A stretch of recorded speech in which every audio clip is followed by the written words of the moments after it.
Adrian, we were talking during the break about one of the ballot initiatives that you wanted to focus on. So tell us a little bit about that. So Oregon has become the first state in which they have decriminalized non-commercial possession of all drugs.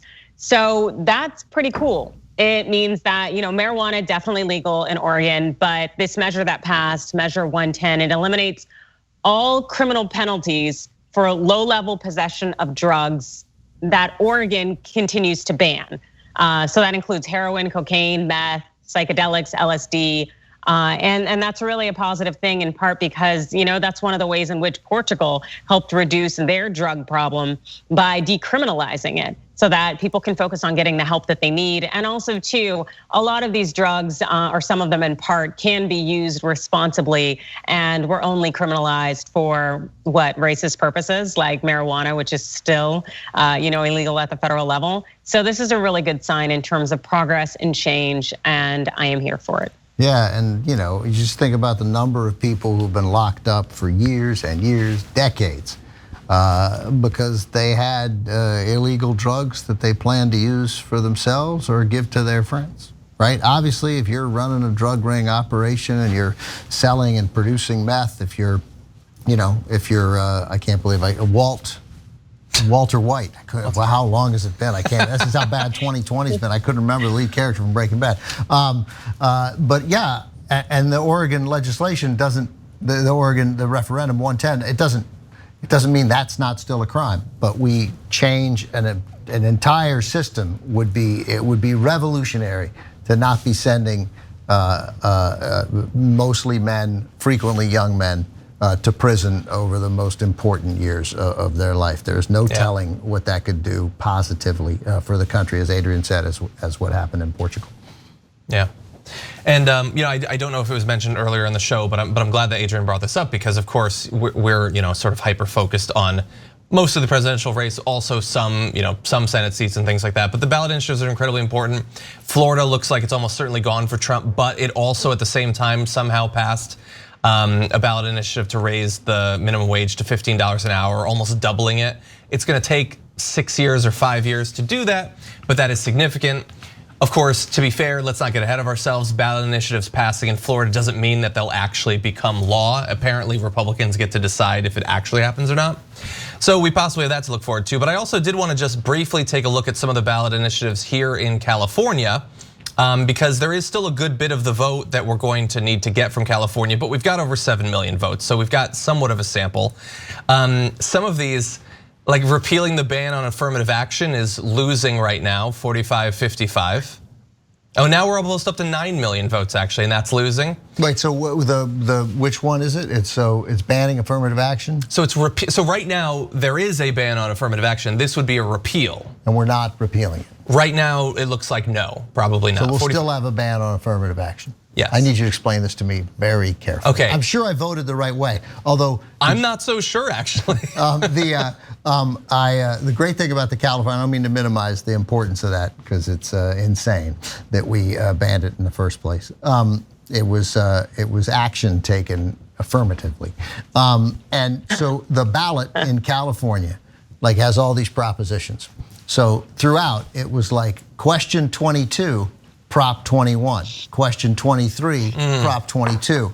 And you're like, who designed this? Right? Why not have them line up? Please alphabetize these guys. It was literally one off through the whole way through. Oh, this is a question 17. It's a ballot initiative 18. Insane. All right, that's it. It was just a little diatribe there. Thanks for indulging me. Okay, so far it's not definitive, but so far it looks like that ban, which I think was passed in the early 90s here in California, it looks like the ban is probably likely at this point to stand. Joni Ernst has won re-election in the Senate. Great. So that was we're not gonna win the Senate. I mean, Democrats are not, I guess it's possible, but picked up Arizona and picked up Colorado, lost Alabama. So right now it's 52-48. You'd have to get to 50-50 to put and make Kamala Harris essentially set up a room in the United States Senate. Yeah, she already has one, and she's a senator.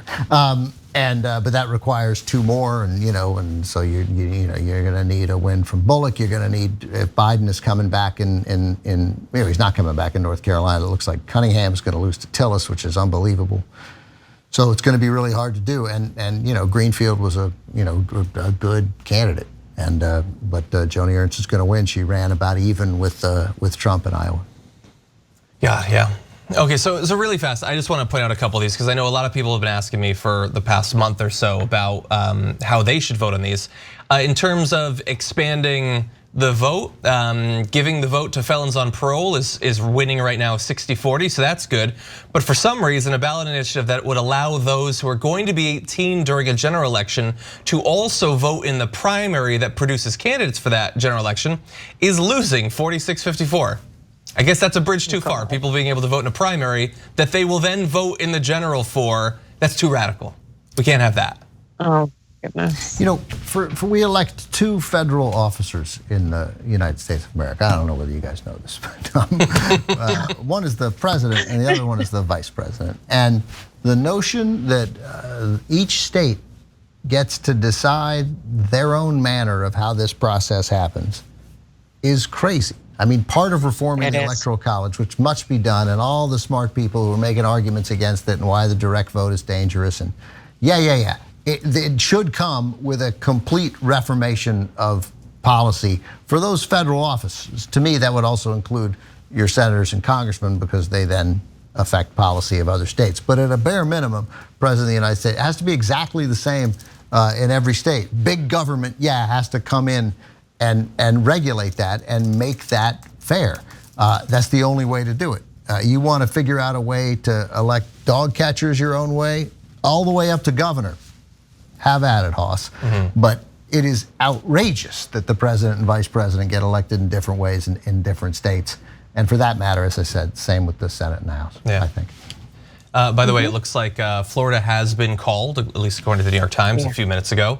By the way, I'm seeing some chat that Biden is speaking. I don't know if we have plans to or the capacity to go to that, but if that's a thing, feel free to have Edwin flag me down for that. He said we believe we're on track to win this election.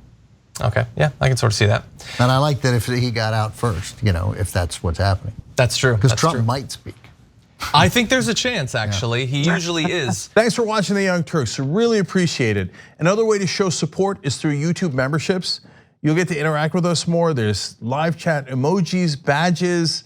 You've got emojis of me, Anna, John, JR. So those are super fun. But you also get playback of our exclusive member-only shows and specials right after they air. So all of that, all you gotta do is click that join button right underneath the video. Thank you.